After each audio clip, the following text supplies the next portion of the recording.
Welcome to this sleepy god's bedtime story, where you will be guided into a deep and peaceful sleep, with ancient myths that help you forget the stress of modern life.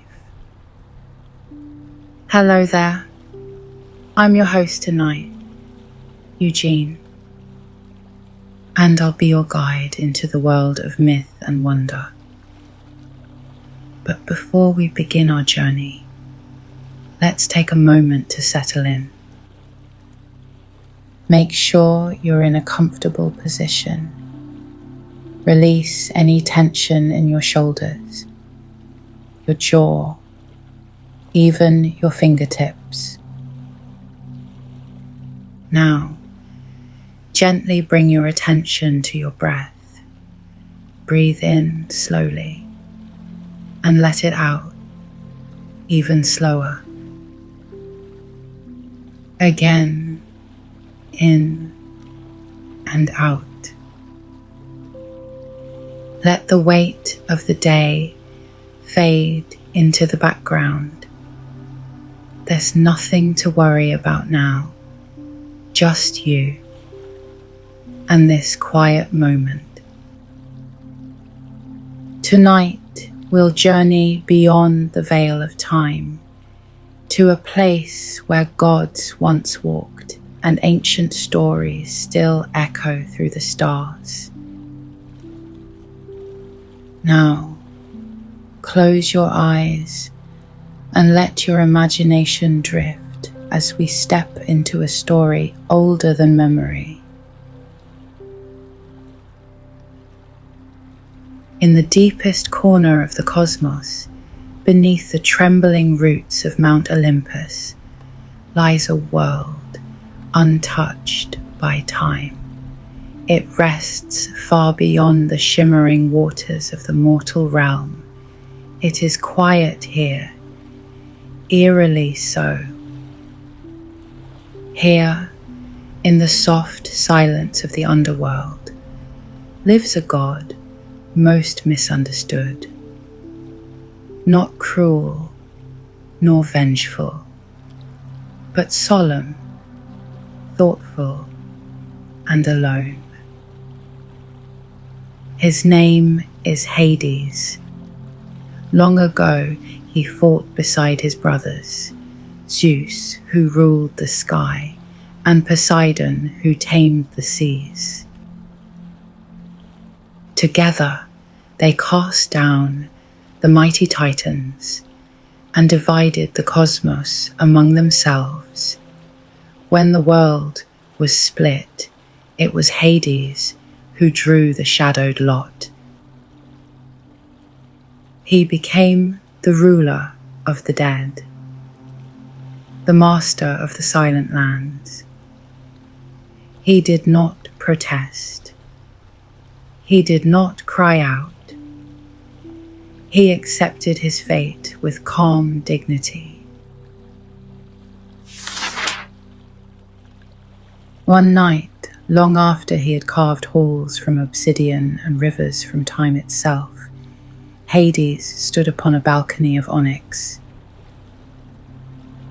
Below him, the Styx flowed like a sleeping snake, its waters thick with shadow and memory. The mist never lifted, and yet something stirred. From the veil of night, a figure emerged, pale as moonlight, with eyes half closed and wings soft as smoke. It was Hypnos, the god of sleep. He greeted Hades with the gentle presence of one who moves through dreams. Hades, with a voice like stone worn smooth by centuries, expressed his unease. Mortals feared him, he had realized.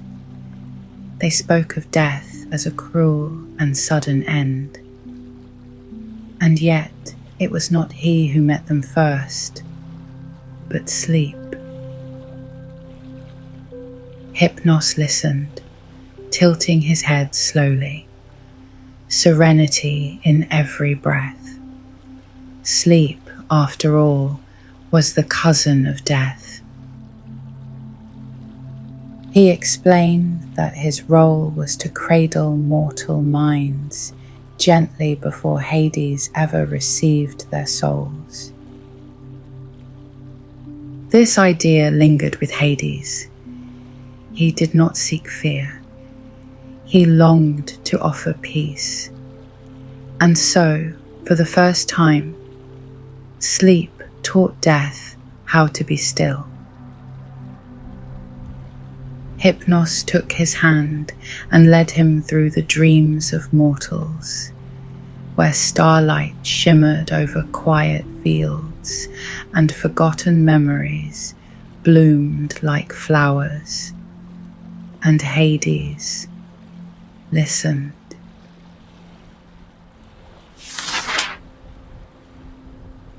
Behind the Hall of Final Judgments, where ancient judges weighed the worth of mortal hearts, Hades began to tend to a hidden grove. It was not vast, only a gentle curve of earth nestled beside the Lethe, the river of forgetting. There, with his own hands, he planted the seeds Hypnos had gifted him. They blossomed into silver flowers, soft, glowing, and delicate, their petals fine as feathered dust. Each flower cradled a memory, a sorrow, a regret. As the weary dead passed through, Hades would offer them a single bloom.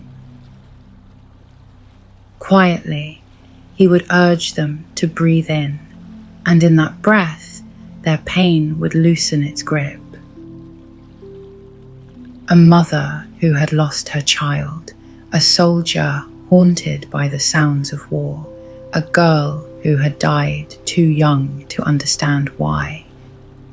All were granted peace, and the garden grew. Sometimes, when the dead had all passed and the river fell silent, Hades would wander among the blossoms alone. He would brush his fingers across the petals, not to grieve, but to remember, not to suffer, but to honor, for he did not believe in oblivion, only in rest.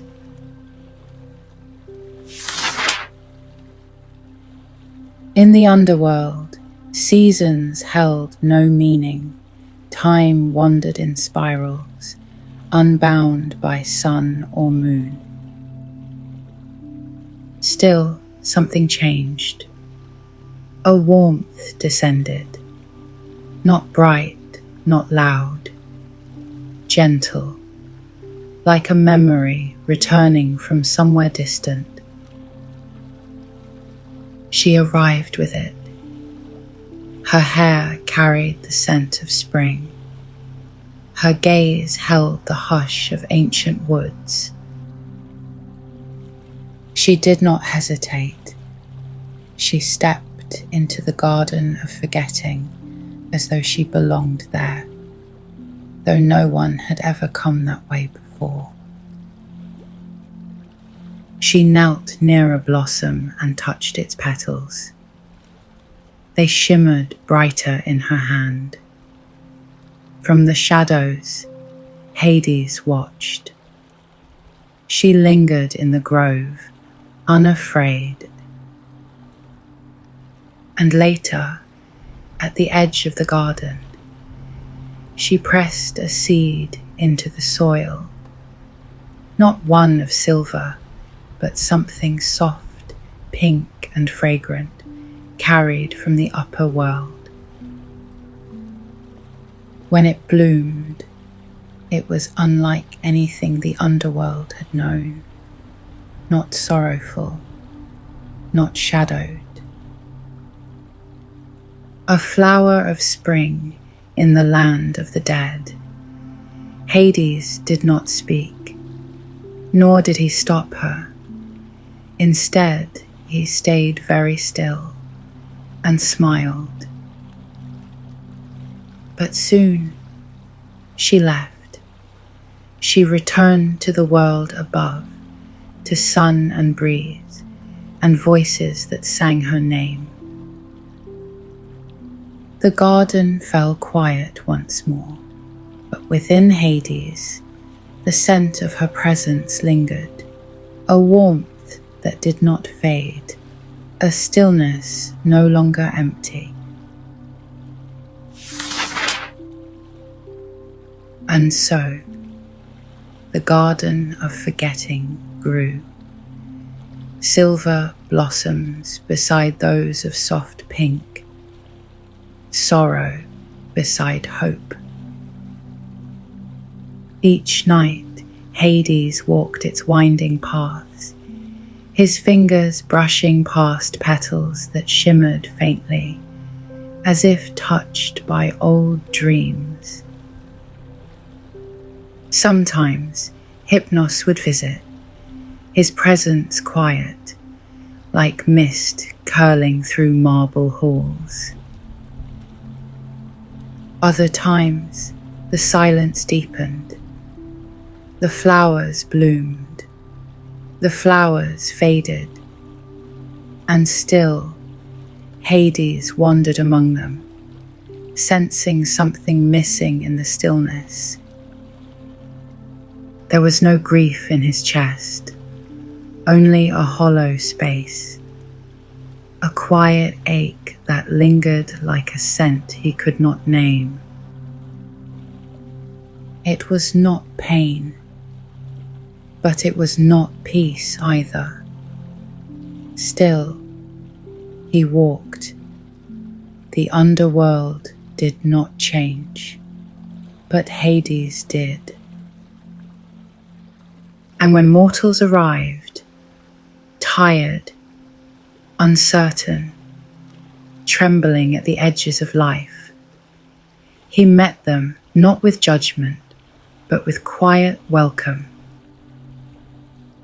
He stood at the threshold, arms open in stillness. His silence spoke the words they needed most. You have walked long enough.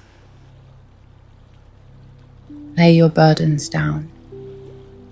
There is peace here. And so they came, one by one. The silver flowers stirred. The petals fluttered like whispers, and sleep came softly.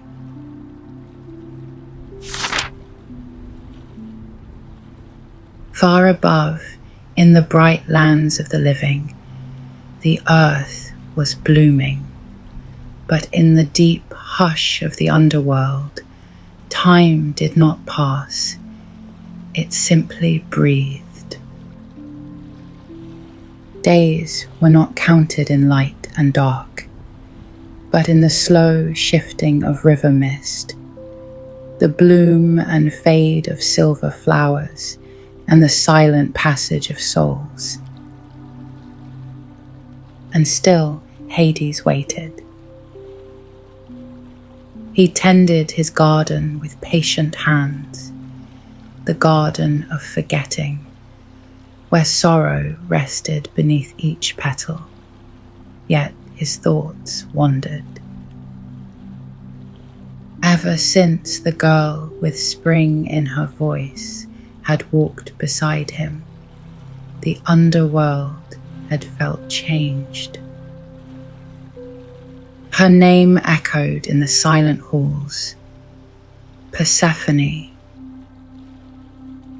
She had stepped softly into his world and then vanished just as quietly, returning to the lands of sun and laughter. But the memory of her lingered. He found it in the soil, in the dreams of the newly dead, even in the hush between footsteps. There was a yearning, unfamiliar and uninvited. One night, Hypnos returned, his wings brushing against the shadows. In the quiet, he observed Hades still waiting, not knowing what he waited for, only that something felt absent. Hypnos, with his usual calm, noticed that dreams had begun to stir in a place where they once could not. Even death, it seemed, had learned to dream. High above, in the living realm where breath and bloom reigned, the world stirred with life. Trees wore their new leaves like crowns, and meadows stretched wide with colour. Persephone moved among them, her laughter caught in the wind, her hands full of wild flowers. Yet beneath her joy, something quiet remained, a pull, a memory, a warmth unlike the sun. Though she never spoke of it, there were moments at twilight when she closed her eyes and felt again the gentle weight of stillness pressing on her chest. One afternoon, as she wandered alone into a clearing thick with lilies, the ground beneath her feet trembled softly, like a sigh rising from the depths. And the earth opened. Hades rose from the chasm, not as a conqueror, but like a shadow unfolding. In silence, he offered his hand. Persephone, with wonder and calm, placed her hand in his, and the earth closed behind them. When Persephone vanished, the world changed. Demeter, goddess of the harvest and mother to Persephone, searched the skies, the forests, and the oceans, but her daughter was nowhere to be found. In her sorrow, the earth withered. Fields turned to dust, rivers shrank, and the wind grew still. Mortals cried out to the heavens, but only silence answered. On Olympus, Zeus watched as the balance began to tremble. He had known of the descent, and he had allowed it. But now the scales tipped too far. Persephone stood once more in the garden of forgetting. The silver flowers shimmered in her presence, stirred by the warmth she carried.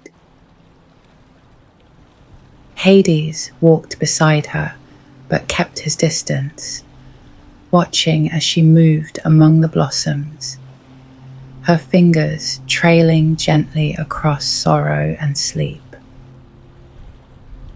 She noted that the flowers held pain, and he recognized that they also held peace.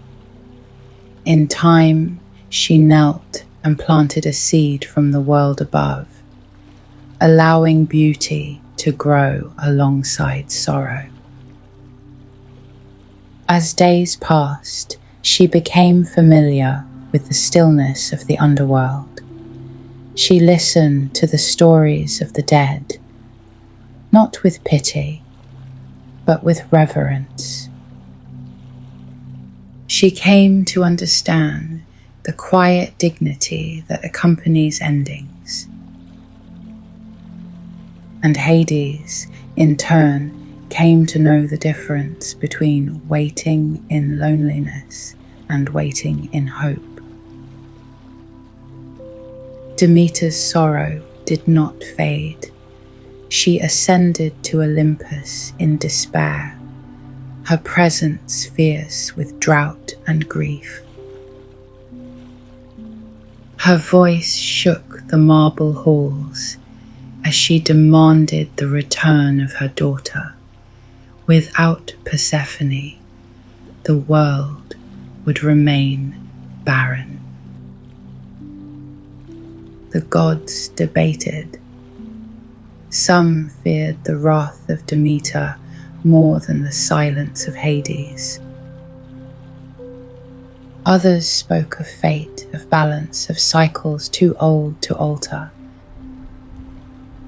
In the end, Zeus acted. He sent Hermes, the swift-footed messenger, to descend to the realm below. Hermes found them in the garden, among the blossoms of sorrow and new life.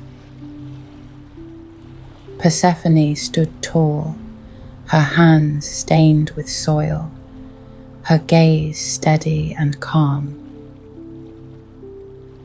Hermes delivered the message from Olympus. Her mother longed for her return. The earth could not bloom without her. Persephone turned to Hades, and without a word, he stepped aside. Before leaving, Persephone approached a tree unlike the others, ancient and silent, one that had never flowered until she arrived. From its branches hung a single pomegranate. She reached for it, opened the fruit, and ate 6 seeds. In that quiet act, the fates found satisfaction. A choice had been made.